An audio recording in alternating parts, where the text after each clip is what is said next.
کئی بستیاں تباہ ہو گئی تھی۔ بھارتی فوج سول آبادیوں پر بھی بھرپور حملے کر رہی تھی۔ فضل الہی کے گاؤں کے کئی گھر تباہ ہو چکے تھے اور بلا کر ایک گولہ اس کے مکان پر بھی آ کر لگا۔ فضل الہی کی بیوی، بیٹی اور 16 سال کی عمر کا بیٹا شہید ہو گئے۔ اس کا بڑا بیٹا شفاعت علی زخمی ہو گیا، اس کی ٹانگ پر بم کا ٹکڑا لگا تھا۔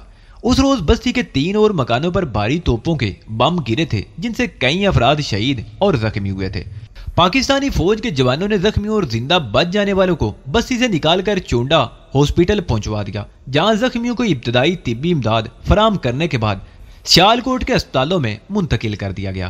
یہاں ایک نیا جذبہ دیکھنے میں آیا۔ ہزاروں شہری جنگ میں زخمی ہونے والے سویلین فوجیوں کی جانیں بچانے کے لیے خون کی عطیات دے رہے تھے، اور خون کی عطیات دینے کے لیے جو لوگ طویل قطاروں میں کھڑے تھے ان میں 10 سال کے بچے سے لے کر 80 سال کے بوڑھے تک شامل تھے۔ اپنے وطن کے محافظوں اور ہم وطنوں سے محبت کا یہ جذبہ انہیں یہاں لے آیا تھا۔ فضل الہی کا بیٹا شفاعت علی اسپتال میں تھا اور وہ خود کسی کے گھر میں ٹھہرا ہوا تھا۔ یہ شخص اس کا رشتہ دار نہیں تھا، اگر کوئی رشتہ تھا تو اس سرزمین کی مٹی کا، دین کا۔ سیالکوٹ کے باشندوں نے جنگ سے متاثرین کو کھلے ہاتھوں لیا تھا، انہیں اپنے گھروں میں پناہ دی تھی اور ان کے ساتھ اپنوں جیسا سلوک کیا تھا، انہیں غیر ہونے کا احساس نہیں ہونے دیا تھا۔ 17 روز کی اس جنگ میں پاکستانی قوم سرخرو ہو کر نکلی تھی اور پاکستانی افواج کے جوانوں نے اپنی بہادری کا سکہ منوا لیا تھا، جبکہ بھارتی سورما اپنے زخم چاٹ رہے تھے۔ شفاعت علی اسپتال ہی میں تھا، اس کی وجہ سے فضل الہی کو بھی شہر ہی میں رہنا پڑا۔ ایک روز جب وہ اپنے گاؤں گیا تو گاؤں کے بہت سے لوگ واپس آ چکے تھے اور ایک نئی ولولہ خیز زندگی کی تیاریاں کر رہے تھے۔ جو مکان بھارتی فوجوں کی گولہ باری سے ختم ہو چکے تھے یا انہیں جزوی طور پر نقصان پہنچا تھا، ان کی مرمت ہو رہی تھی اور ٹینکوں سے روندے ہوئے کھیتوں کو ازسر نو تیار کیا جا رہا تھا۔ حکومت نے متاثرہ کاشتکاروں اور زمینداروں کو معقول معاوضہ دینے کا اعلان کیا تھا۔ فضل الہی کے ایک بیٹے کے سوا سب کچھ ختم ہو گیا تھا۔ اس نے اپنے ہاتھوں سے اپنی بیوی، بیٹی اور ایک بیٹے کو دفن کیا تھا۔ اس گاؤں سے اس کا دل اچاٹ ہو گیا تھا۔ کچھ عرصہ بعد اس نے اپنی زمین بیچ دی، چند روز سیالکوٹ میں رہا، پھر بیٹے کو لے کر لاہور آ گیا۔ یہاں اسے اپنا پرانا دوست عبد الرحمان مل گیا۔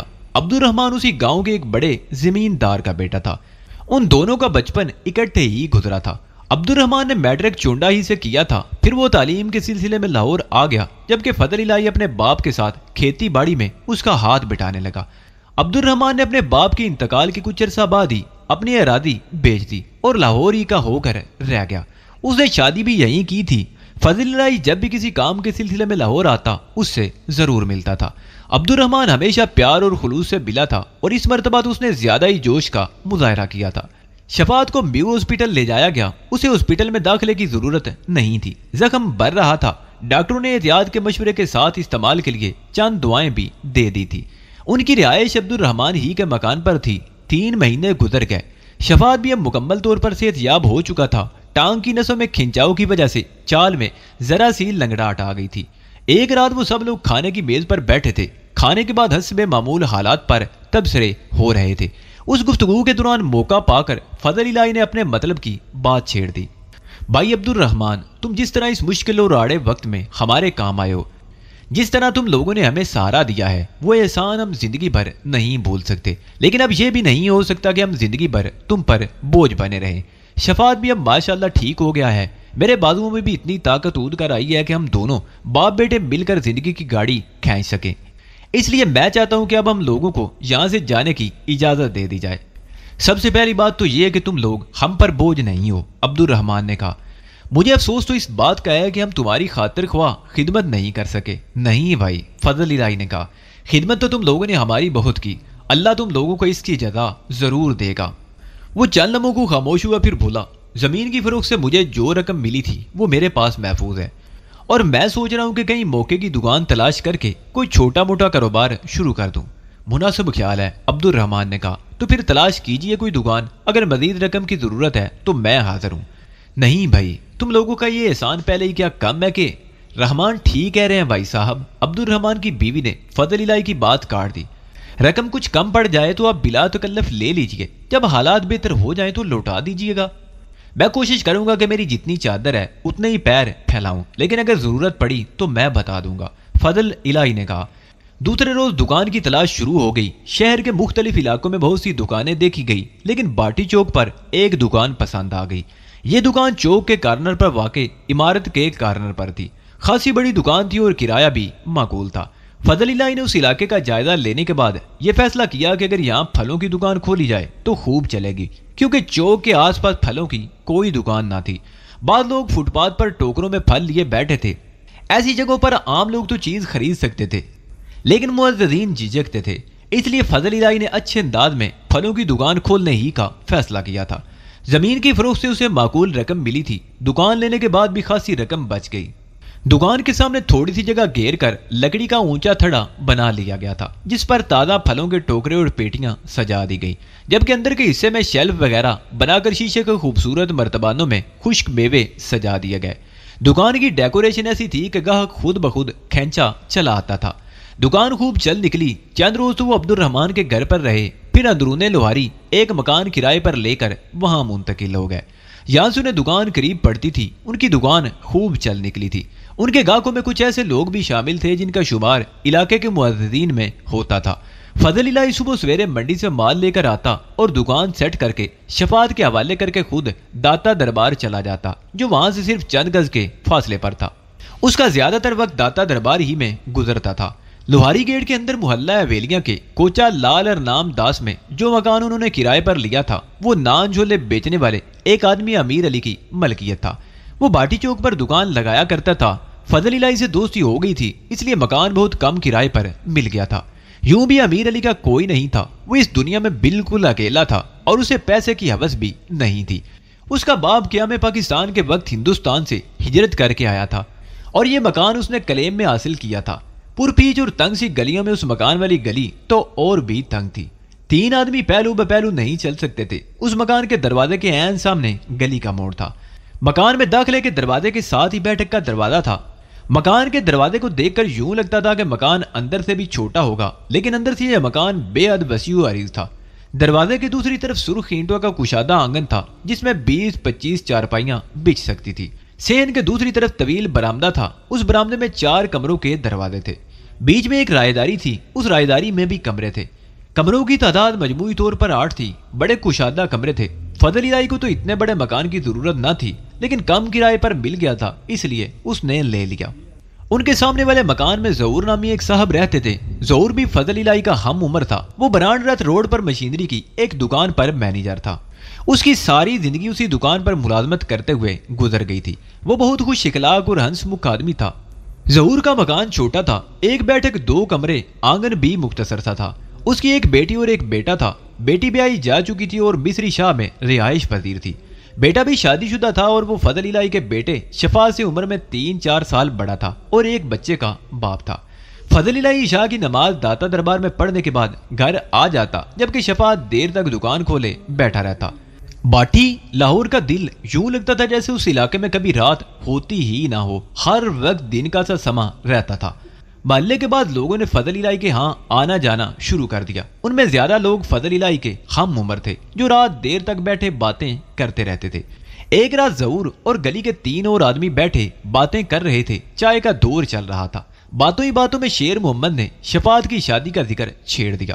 ارے بھائی، بیٹے کی شادی کب کرو گے؟ اب تو ماشاءاللہ تمہارا کاروبار بھی سیٹ ہو گیا ہے۔ میرا تو مشورہ ہے اب شفاعت کی شادی کر ہی ڈالو۔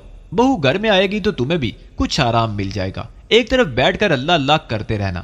بات تم نے چھیڑی ہے تو تم خود اس کے لیے کوئی رشتہ بھی ڈھونڈ نکالو۔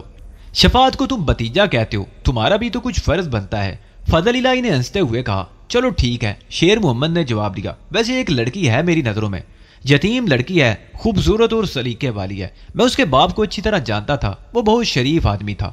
اب دونوں ماں بیٹی اکیلی ہیں، آگے پیچھے کوئی بھی نہیں ان کا۔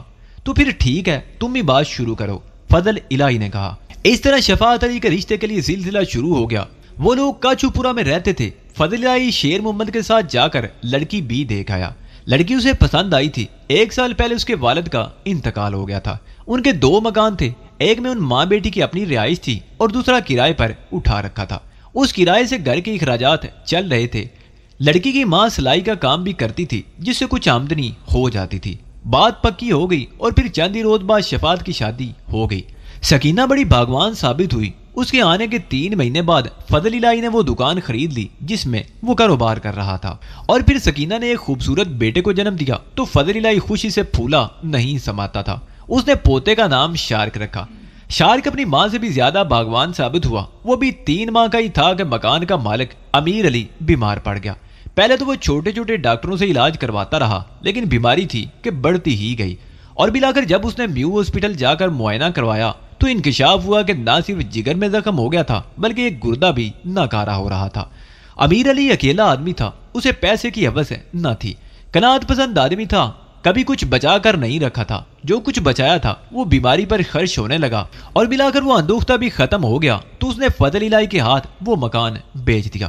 فضل الہی کو وہ مکان بہت سستا مل گیا تھا۔ فضل الہی نے وہ مکان شفاعت کے نام ٹرانسفر کروا دیا، اور اس کے چند ہفتوں بعد فضل الہی سڑک پار کرتے ہوئے ڈبل ڈیکر بس کی زد میں آ کر شدید زخمی ہو گیا۔ اسے فوراً میو ہاسپٹل پہنچا دیا گیا، لیکن وہ جان بھر نہ ہو سکا، اور 3 دن بعد خالق حقیقی سے جا ملا۔ فضل الہی کے انتقال کے بعد شفاعت علی اداس رہنے لگا۔ اس کی بیوی سکینہ حوصلہ مند خاتون تھی، وہ اس کی ڈارس بناتی رہتی۔ شفاعت نے سن 65 والی جنگ میں ہولناک مناظر دیکھے تھے، سینکڑوں لوگوں کو خاک و خون میں لوٹتے دیکھا تھا، اپنی ماں، بہن اور بھائی کی خون میں لت پت لاشیں دیکھی تھی۔ وہ خود بھی زخمی ہوا تھا، اور حقیقت تو یہ تھی کہ اس کا دل زخمیوں سے واقف تھا۔ وقت نے وہ زخم تو مندمل کر دیے تھے، لیکن اب باپ کی موت سے دل پر ایک اور زخم آ گیا تھا۔ یہ تازہ زخم کچھ عرصہ تک تکلیف کا باعث رہا، اور پھر آہستہ آہستہ یہ بھی مندمل ہونے لگا۔ سامنے والے پڑوسی ظہور سے اب بھی ان کے بڑے خوشگوار تعلقات تھے، لیکن ظہور کا پوتا جو ان دنوں BA میں زیر تعلیم تھا کچھ مختلف قسم کا انسان تھا۔ اخلاق تو جیسے اسے چھو کر ہی گزرا تھا، دوسروں سے ہمیشہ اکڑ لہجے میں اور بدتمیزی سے بات کرتا تھا۔ اس کے باپ نے اسے کبھی کسی چیز کی کمی محسوس نہیں ہونے دی تھی، لیکن دوسروں کے پاس کوئی بھی اچھی چیز دیکھ کر وہ جلتا تھا۔ شکل میں بھی وہ بہت برا تھا، گینڈے جیسا بے ڈول جسم، تنگ سی پیشانی اور چھوٹی چھوٹی آنکھیں جن میں مکاری سی جھلکتی رہتی تھی، طوطے جیسی خمیدہ ناک اور پیلے دانت، جیسے اس نے دانتوں کی کبھی صفائی ہی نہ کی ہو۔ نہ جانے کیا بات تھی کہ شفاعت علی اور اس کے گھر والوں سے وہ جلنے لگا تھا۔ ان سے کبھی اس نے سیدھے منہ بات نہ کی تھی، کبھی سلام تک نہیں لیا تھا، اور محلے کے دوسرے لوگوں سے بھی اس کا رویہ ایسا ہی تھا، اور یہ اس کی فطرت کے عین مطابق تھا۔ فضل الہی نے جب یہ مکان خریدا تو سلمان کے باپ نے بڑے خلوص سے اسے مبارکباد دی، لیکن سلمان نے بڑی ناپسندیدگی کا اظہار کیا تھا۔ فضل الہی کے انتقال کے بعد تو وہ شفاعت علی کا جیسے دشمن ہو گیا تھا۔ سکینہ ایک سمجھدار اور سلیقہ مند لڑکی تھی، اس نے گھر سنبھال لیا، لیکن فضل الہی کے انتقال کے بعد وہ کچھ بیمار سی رہنے لگی تھی۔ شفاعت علی نے سکینہ اور شارک کی دیکھ بھال اور گھرانے کے کام کاج کے لیے ایک عورت رکھ لی۔ مریم نامی اس عورت کا گھر تیسری گلی میں تھا، اس کا شوہر تانگا چلاتا تھا اور وہ خود گھروں میں کام کرتی تھی۔ وہ عمر میں سکینہ سے 2-3 سال بڑی تھی، اور اس کا بیٹا پیدائش کے چند ماہ بعد انتقال کر گیا تھا، اور اب عرصہ سے اس کی گود خالی تھی۔ شاید یہی وجہ تھی کہ وہ شارک پر زیادہ توجہ دینے لگی تھی۔ شارک بھی اس سے بہت زیادہ مانوس ہو گیا تھا۔ مریم کو اگرچہ جز وقتی طور پر ملازم رکھا گیا تھا، مگر سکینہ اور شارک سے کچھ ایسا لگاؤ ہوا کہ اس نے دوسرے گھروں کا کام ہی چھوڑ دیا اور زیادہ وقت اسی گھر میں گزارنے لگی۔ وہ رات کو بھی گھر دیر سے جاتی اور کبھی تو رات بھی یہیں گزار دیتی۔ تقریباً 2 سال بعد مریم نے بھی ایک بچی کو جنم دیا، اس کا نام رضیہ رکھا گیا۔ رضیہ کے پیدائش کے چند ہی روز بعد اس کا باپ لکشمی چوک پر ایک حادثے میں ہلاک ہو گیا۔ اس وقت اس کے تانگے میں سواریاں بھری ہوئی تھی۔ وہ تانگا لے کر نسبت روڈ سے بیکلوڈ روڈ کی طرف جانے کے لیے لکشمی چوک پر مڑا ہی تھا کہ ایک تیز رفتار اومنی بس نے تانگے کو کچل دیا۔ رضیہ کا باپ اور تانگے کی 2 سواریاں تو فوراً ہی جاں بحق ہو گئی تھی، اور باقی 4 افراد جن میں 2 عورتیں بھی شامل تھی شدید زخمی ہوئے تھے، جنہیں ہاسپٹل پہنچا دیا گیا تھا۔ محلے والوں نے مریم سے صرف اتنی ہمدردی کی کہ اس کے شوہر کا جنازہ اٹھا کر لے گئے تھے۔ 4 روز تک محلے والوں کی طرف سے ہمدردانہ خیالات کا اظہار ہوتا رہا، اور پھر لوگ اسے وہ بھول گئے، مگر سکینہ اور شفاعت اسے نہیں بھولے تھے۔ سکینہ اور شفاعت نے مریم کو مشورہ دیا تھا کہ وہ اپنا مکان چھوڑ کر ان کے گھر منتقل ہو جائے، لیکن وہ اپنا گھر چھوڑنے کو تیار نہ تھی۔ لیکن بہرحال اس کے تمام اخراجات شفاعت ہی برداشت کر رہا تھا۔ شارک اور رضیہ کی پرورش ایک ساتھ ہوتی رہی۔ شفاعت جو چیز اپنے بیٹے کے لیے لاتا وہی چیز رضیہ کے لیے بھی لے کر آتا۔ ان دونوں میاں بیوی نے مریم کو کبھی کسی چیز کی محرومی کا احساس نہیں ہونے دیا تھا۔ ان کی زندگی بڑے اطمینان و سکون سے گزر رہی تھی، لیکن یوں لگتا تھا جیسے وقت کو ان کی خوشیاں پسند نہ ہوں۔ ان کے سامنے والے گھر میں رہنے والے ظہور کا بھی انتقال ہو چکا تھا۔ سلمان وکالت کا امتحان پاس کرنے کے بعد ضلع کچہری میں پریکٹس شروع کر چکا تھا۔ کچھ عرصہ تک وہ ایک سینئر وکیل کے ساتھ اٹیچ رہا، پھر اس نے انڈیپینڈنٹ ہو کر پریکٹس شروع کر دی۔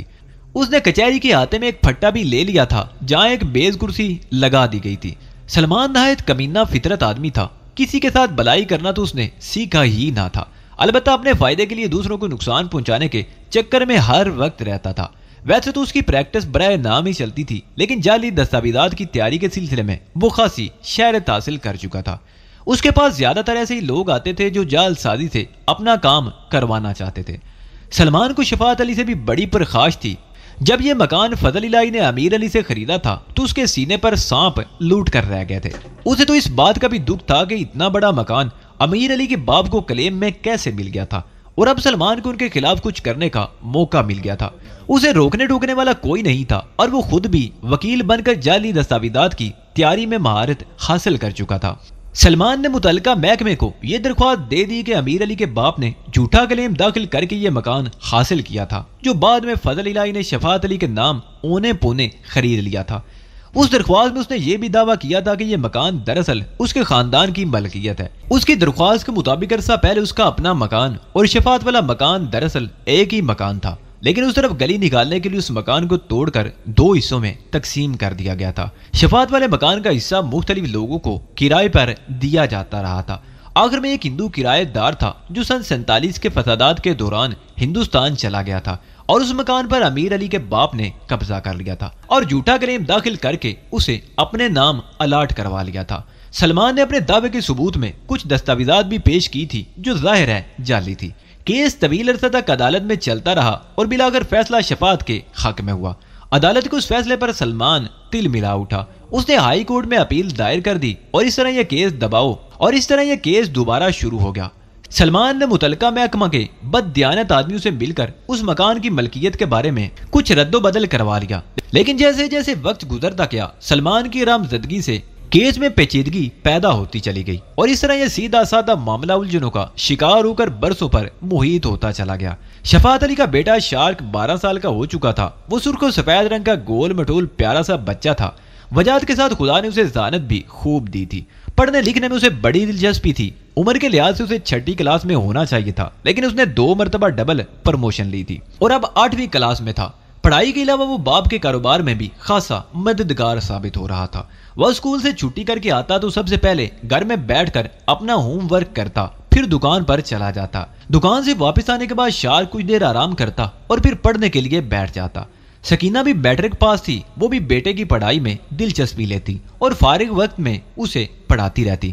مریم کی بیٹی رضیہ 10 سال کی ہو چکی تھی، وہ 5ویں کلاس میں تھی۔ شام کو وہ بھی شارک کے ساتھ بیٹھ کر پڑھتی رہتی۔ وہ سردیوں کا موسم تھا، بارشیں شروع ہونے والی تھی۔ لوگ اپنے اپنے مکانوں کی چھتوں وغیرہ کی مرمت کروا رہے تھے تاکہ بارش میں مکان کو نقصان نہ پہنچ سکے۔ قدیم شہر کے مکانات سردیوں پرانے تھے۔ کچھ لوگوں نے تو پرانے مکان توڑوا کر ان کی جگہ نئے مکان بنوا لیے تھے، لیکن 80% مکان اب بھی ایسے تھے جنہیں آثار قدیمہ میں شمار کیا جا سکتا تھا۔ بعض مکان تو کھنڈروں کا منظر پیش کرتے تھے، لیکن ان میں بھی لوگ رہائش پذیر تھے۔ ہر سال بارشوں کے موسم میں کئی مکان گرتے اور کئی جانیں ضائع ہو جاتی۔ اس مرتبہ بارش بھی قیامت خیز ہوئی تھی۔ مسلسل 3 دن سے جاری رہنے والی موسلا دھار بارش نے زندگی کا سارا نظام درم برم کر کے رکھ دیا۔ شہر کی سڑکیں کئی فٹ پانی میں ڈوبی ہوئی تھی اور نہریں دریاؤں کا منظر پیش کر رہی تھی۔ نشیبی علاقے تو مکمل طور پر پانی میں ڈوب گئے تھے۔ پانی گھروں میں گھس آیا تھا۔ جن کے مکان 2 منزلہ تھے وہ لوگ اوپر والی منزل پر منتقل ہو گئے تھے۔ اس طوفانی بارش سے زندگی کا تمام کاروبار معطل ہو کر رہ گیا تھا۔ شفاعت بھی 3 دن سے گھر میں بند تھا۔ مریم بھی ان دنوں اپنی بیٹی کے ساتھ انہی کے گھر میں تھی۔ ان 3 دنوں کے دوران اسے گھر سے باہر نکلنے کا موقع بھی نہیں ملا تھا، اور پھر تیسرے دن 4 بجے کے قریب مریم کی گلی میں رہنے والے ایک آدمی نے آ کر اسے اطلاع دی کہ مریم کے مکان کے ایک کمرے کی چھت گر گئی ہے۔ مریم سر پیٹ کر رہ گئی۔ شفاعت برسی بارش میں مریم کو ساتھ لے کر اس کے گھر کی طرف روانہ ہو گیا۔ تنگ سی گلی سے گزرتے ہوئے بھی ڈر لگ رہا تھا کہ کوئی مکان ان کے اوپر نہ آ رہے۔ وہ بڑی مشکل سے مریم کے گھر تک پہنچ سکے۔ مریم کا مکان صرف 2 کمروں پر مشتمل تھا اور سامنے مختصر سا صحن۔ مکان بہت قدیم تھا، اس کی اینٹیں پرانی ہو کر بری ہو چکی تھی۔ چھت اس کمرے کی گری تھی جس میں مریم اپنی بیٹی کے ساتھ سویا کرتی تھی۔ یہ ان دونوں ماں بیٹی کی خوش قسمتی تھی کہ وہ پچھلے 3 دن سے شفاعت علی کے گھر میں تھی۔ اگر وہ اپنے گھر میں ہوتی تو چھت کے ملبے کے نیچے دب کر ختم ہو چکی ہوتی۔ بارش اگرچہ اب بھی تیز تھی لیکن محلے کے چند آدمی وہاں جمع ہو گئے تھے۔ انہوں نے ملبہ ہٹا کر بچا کچا سامان نکال کر دوسرے کمرے میں پہنچا دیا، لیکن بارش کی وجہ سے بہت سا سامان خراب ہو چکا تھا۔ بارش کا زور تیسرے روز آدھی رات کے بعد ہی ٹوٹا تھا۔ 2 دن بعد جب بارش تھم گئی اور آسمان پر سورج چمکنے لگا تو مریم بھی اپنے گھر آئی۔ گھر میں بھرا ہوا پانی نکالتے نکالتے اسے 2 دن لگ گئے۔ تقریباً 2 مہینے بعد کمرے کی چھت ڈال دی گئی۔ اسی دوران مریم دوسرے کمرے میں رہتی رہی اور شفاعت نے بے حد اصرار کیا کہ وہ اس کے گھر میں رہے، لیکن اس نے اپنے ہی گھر میں رہنے کو ترجیح دی تھی۔ مکان کے مسئلے پر شفاعت کا مقدمہ ہائی کورٹ میں چل رہا تھا۔ 1 سال اور گزر گیا کیونکہ جال سازیوں اور چالاکیوں سے مقدمے کی کارروائی طول پکڑتی گئی۔ سردیوں کی ایک ٹھنڈی ہوئی شام تھی۔ آسمان سیاہ بادلوں سے ڈھکا ہوا تھا اور تیز ہوا نے اس میں کچھ اور بھی اضافہ کر دیا تھا۔ موسم کے تیور بتا رہے تھے کہ بارش کسی بھی وقت شروع ہو سکتی ہے اور اس سے سردی کی شدت میں مزید اضافے کا امکان تھا۔ بازاروں کی رونق اجڑنے لگی تھی۔ باٹی چوک پر بھی اس شام روزانہ جیسی رونق نہیں تھی۔ پان کی دکانوں اور 1-2 ریستورانوں میں کچھ منچلے بیٹھے ہوئے تھے۔ شفاعت بھی دکان کھولے بیٹھا تھا۔ وہ عام طور پر رات 12:30 بجے تک دکان کھولے رہتا تھا، لیکن اس رات 10 بجے کے قریب ہلکی بوندا باندی شروع ہوئی تو اس نے دکان بند کر دی اور گھر آ گیا۔ شارک اس وقت تک جاگ رہا تھا۔ شفاعت، سکینہ اور شارک نے اکٹھے بیٹھ کر کھانا کھایا۔ کھانے کے تھوڑی دیر بعد ہی سکینہ نے چائے بنا لی۔ اسی دوران بارش کسی حد تک تیز ہو چکی تھی۔ سکینہ نے کمرے کا دروازہ بھیڑ دیا۔ وہ چائے کی چسکیاں لیتے ہوئے باتیں کرنے لگے۔ شارک تو جلدی اپنے پلنگ پر جا کر سو گیا اور سکینہ اور شفاعت دیر تک باتیں کرتے رہے۔ بارش کچھ اور تیز ہو گئی۔ سین میں چھت سے پانی گرنے کی آواز سے یوں لگ رہا تھا جیسے کوئی آبشار گر رہا ہوا۔ 12 بجے کے لگ بھگ وہ بھی سونے کے لیے لیٹ گئے۔ سکینہ باتیں کرتے کرتے سو گئی اور شفاعت لیٹا سوچ رہا تھا کہ 2 دن بعد اسے مکان کے مقدمے میں پیشی کے لیے ہائی کورٹ چلے جانا ہے، کیونکہ اس نے پچھلی پیشی سے اب تک بڑی بھاگ دوڑ کر کے یہ پتا چلا لیا تھا کہ سلمان نے مقدمے کی کارروائی کے دوران کیا کیا حرام زیدگیاں کی تھی۔ مکان کے سلسلے میں اصل دستاویزات کہاں غائب کر دی گئی تھی۔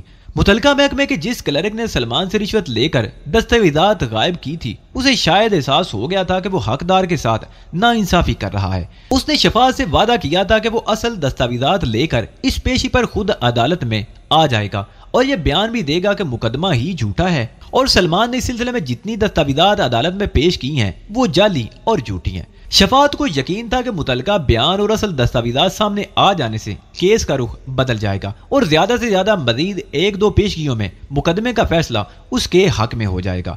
وہ دعا مانگ رہا تھا کہ کلرک اپنے وعدے سے نہ پھر جائے۔ کمرے میں ہلکے نیلے رنگ کا نائٹ بلب جل رہا تھا۔ اس نے دیوار گیر کلاک کی طرف دیکھا جہاں 2 بج رہے تھے۔ آج نہ جانے اسے کیوں نیند نہیں آ رہی تھی، حالانکہ وہ دکان سے آنے کے بعد جلدی سو جایا کرتا تھا، لیکن آج نیند اس کی آنکھوں سے غائب ہو چکی تھی۔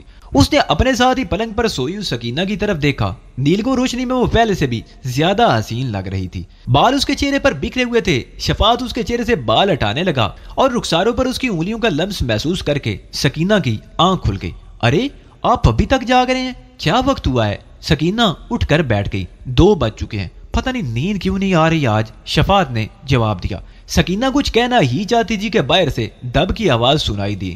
تیز بارش کے باوجود ان دونوں نے صاف طور پر وہ آواز سنی تھی۔ شاید باہر کوئی ہے، سکینہ نے سرگوشی کی۔ اس کے لہجے میں ہلکا سا خوف تھا۔ اس موسلا دھار بارش میں کون ہو سکتا ہے؟ میرا خیال ہے پڑوسی کے کسی مکان کی دیوار گری ہے، آواز اسی کی ہو سکتی ہے، شفاعت نے جواب دیا۔ اسی لمحے دب دب کی 2 اور آوازیں سنائی دی۔ باہر کوئی ہے شفاعت؟ سکینہ نے پھر سرگوشی کی۔ اس مرتبہ اس کے لہجے میں خوف پہلے سے نمایاں تھا۔ لگتا ہے جیسے کئی آدمی دیوار سے کودے ہیں۔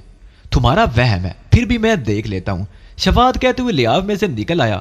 دب دب کی آوازوں سے اسے بھی یہی شبہ ہوا تھا کہ جیسے 2-3 آدمی دیوار سے نیچے کودے ہوں، لیکن یہ بھی ہو سکتا ہے کہ پڑوسی کے کسی مکان کی دیوار تیز بارش کی وجہ سے گر رہی ہو۔ وہ دروازہ کھول کر باہر آ گیا۔ باہر گہری تاریکی تھی اور تیز بارش ہو رہی تھی۔ شفاعت نے باہر نکل کر کمرے کا دروازہ بھیڑ دیا اور برآمدے میں کھڑا تیز بارش اور تاریکی میں ادھر ادھر دیکھنے لگا۔ دفعتاً اسے یوں محسوس ہوا جیسے بیرونی دروازے کے قریب کوئی سایہ تیزی سے بیٹھک کی آڑ میں ہوا ہو۔ شفاعت بارش کی پرواہ کیے بغیر برآمدے سے نکل کر بیٹھک کی طرف بڑھنے لگا۔ آنگن میں پانی بھرا ہوا تھا، چلنے سے شراب کی آوازیں پیدا ہو رہی تھی۔ بیٹھک کے قریب پہنچ کر وہ بولا، کون ہے اس طرف؟ مگر کوئی جواب نہیں ملا۔ وہ آگے بڑھنا ہی چاہتا تھا کہ عقب سے شراب کی آواز سن کر وہ تیزی سے پلٹا، لیکن اسے کچھ دیر ہو چکی تھی۔ اس کے پیچھے 2 قدم کھڑا ہوا ایک نقاب پوش اس پر وار کر چکا تھا۔ شفاعت اگر نہ مڑتا تو یہ وار اس کے سر پر پڑتا، لیکن اب رائفل کا بٹ کسی ہتھوڑے کی طرح اس کے دائیں کندھے پر لگا تھا۔ وہ چیختا ہوا لڑکھڑا کر پیچھے ہٹا۔ اسی لمحے ایک اور سایہ دیوار کی آڑ سے نکل کر سامنے آ گیا۔ اس کے ہاتھ میں خنجر تھا۔